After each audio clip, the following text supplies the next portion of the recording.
আসসালামু আলাইকুম বন্ধুরা, সবাই নিশ্চয়ই সুস্থ আছেন, ভালো আছেন। আজকে আবার চলে আসলাম একটা রেসিপি নিয়ে। তো আজকে রান্না করব আমি সরিষা ইলিশ। তো সরিষা ইলিশ রান্না করতে আমি এখানে ইলিশ মাছ নিয়েছি কয়েক পিস, সরিষা নিয়েছি, এটা আমি ব্লেন্ড করে নিয়েছি। তো ব্লেন্ডারে ব্লেন্ড করলেও পারেন, পাটায় বেটে নিলেও পারেন, আপনাদের ইচ্ছা। যদি ব্লেন্ডার থাকে ভালো মিশ হয় তাহলে ব্লেন্ড করে নেবেন, আর নাহলে পাটায় বেটে নেবেন। পেঁয়াজ কুচি নিয়েছি, কাঁচামরিচ কুচি নিয়েছি, লবণ নিয়েছি, হলুদের গুঁড়া, মরিচের গুঁড়া, এই কয়টা উপকরণ দিয়ে আমরা আজকে রান্না করব সরিষা ইলিশ। তো চলুন রান্নায় চলে যাই। চুলায় কড়াই বসিয়ে নিয়েছি, এবার চুলাটা জ্বালিয়ে নেব।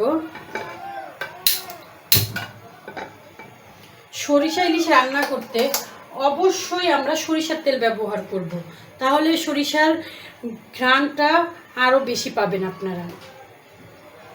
তবে অনেক ব্যবহার করবেন না, অল্প পরিমাণেই দিবেন, কারণ অনেক তেল দিলে তখন আবার সরিষার গন্ধ বের হবে বেশি। পেঁয়াজ দিয়ে দিচ্ছি,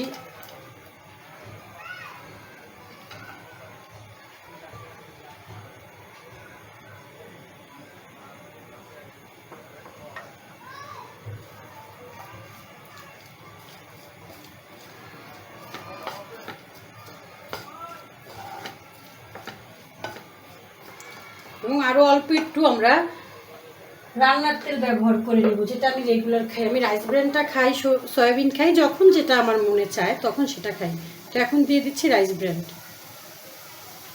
কারণ বেশি সরিষার তেল দিলে আবার বেশি, কারণ যেহেতু সরিষা দিব, এই সরিষার তেলটা একটু কমই দিয়েছি। তবে অবশ্যই কিন্তু সরিষার তেল দিবেন, না হলে সরিষার একটা সুন্দর ঘ্রাণ বের হবে।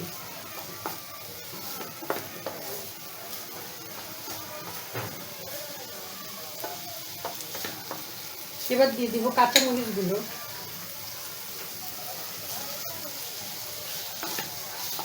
এবার ভেজে নিব ভালো করে।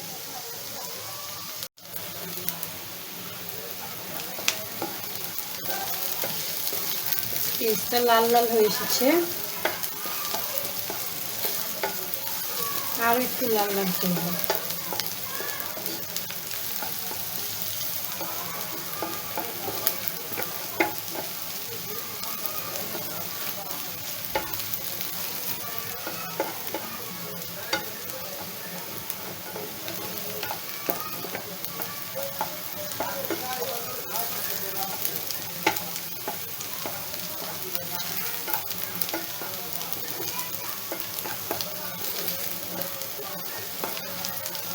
এবার আমি সরিষাটা দিয়ে দিব,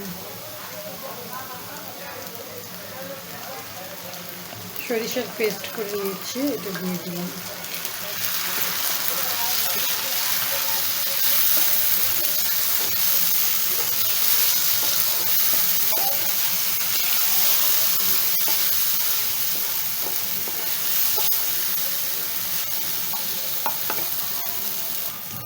একটু পানি দিয়ে দিচ্ছি, সরিষার পানিটা ধুয়েই পানিটা দিয়ে দিয়েছি।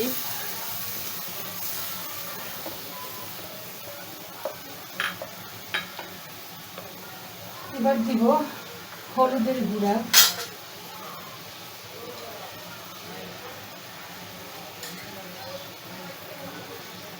2 চা চামচ, মরিচের গুঁড়া 2 চা চামচ, তারপরে দিব লবণ স্বাদ মতো।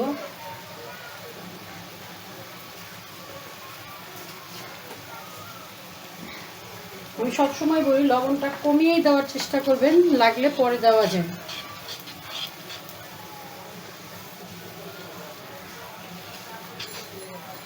দেখে নিব যে মরিচ হলুদের গুঁড়া দিয়েছি এতে আমার কালার আসে কিনা, না হলে আর একটু অ্যাড করবো। আমার কালারটা একটু সাদা সাদা এসেছে, তাই আমি আর একটু হলুদের গুঁড়া দিয়ে দিব,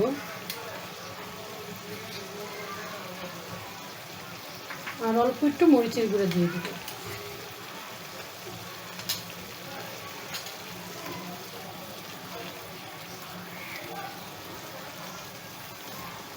এখন এটাকে ভালো করে কষিয়ে নিব।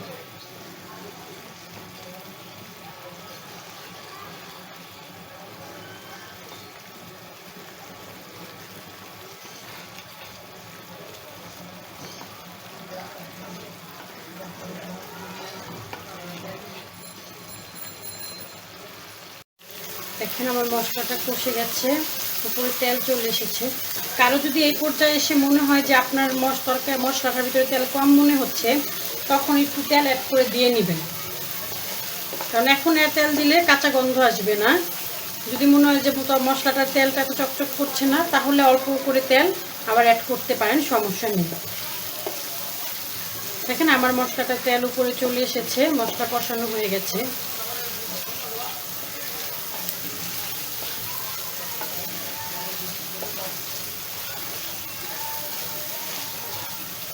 একটু ভালো করে কষিয়ে নিব যেন হলুদ মরিচের গন্ধটা না থাকে।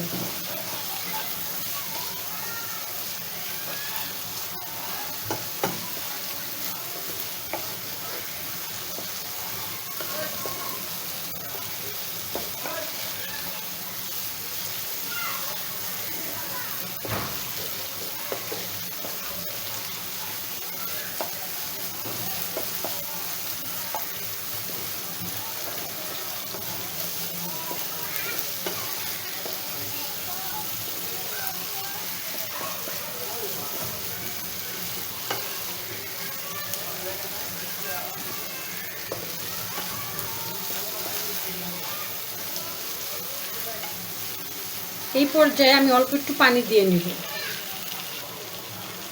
যে অল্প দিবেন, বেশি দিবেন না, কিন্তু অল্প পরিমাণ পানি দিয়ে নেবেন। এই পানিটা দিলাম মাছটা কষানোর জন্য।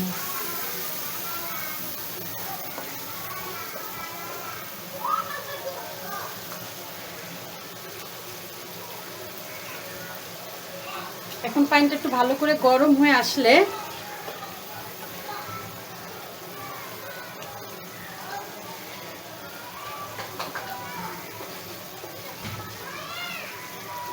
আমি এখন মাছগুলো দিয়ে দিব।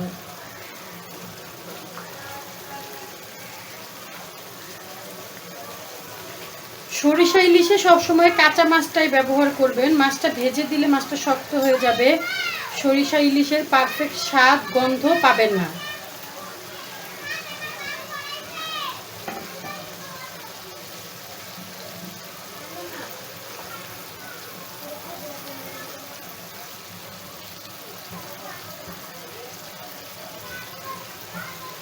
মাছটা দিয়ে আলতোভাবে নাড়বেন, বেশি জোরে নাড়তে গেলে কিন্তু মাছগুলো ভেঙে যাবে, যেহেতু কাঁচা মাছ শক্ত না, নরম।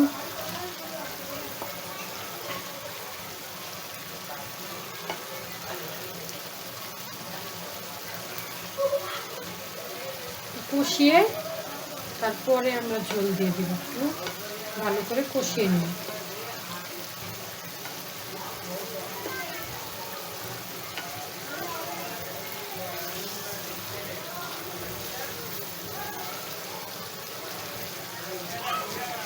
আলতোভাবে নাড়বেন যেন মাছগুলো ভেঙে না যায়।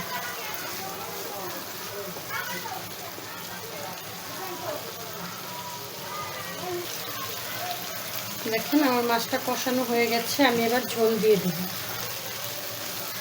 অল্প পরিমাণেই ঝোল দিবেন, কারণ এটা একদম গামাখা হবে, তো তাই বেশি পানি দিলে টানাতে অনেক সময় লাগবে, এবং ওই সময়ের ভিতরে মাছটা ভেঙে যেতে পারে বেশি পানি দিলে, বেশি জাল পেয়ে। তাই অল্প পরিমাণেই পানি দিবেন।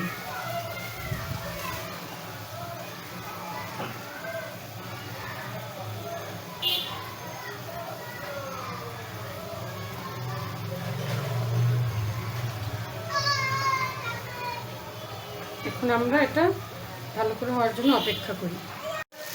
এই দেখেন আমার সরিষা ইলিশ হয়ে গেছে, একদম উপরে তেল চলে এসেছে, আর একটা মাছও ভাঙে নেই, কারণ আপনি আলতো করে নাড়বেন, না হলে কিন্তু কাঁচা মাছ ভেঙে যাবে। তো এবার আমার রান্না শেষ, আমরা এবার সার্ভ করে নেব।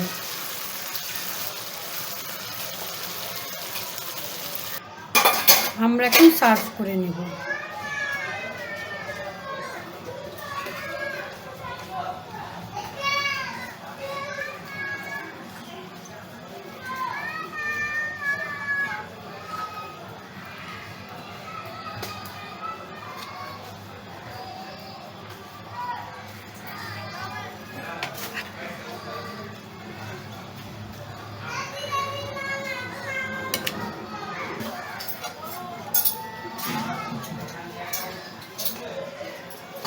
এই যে বন্ধুরা, আমার সরিষা ইলিশ কমপ্লিট।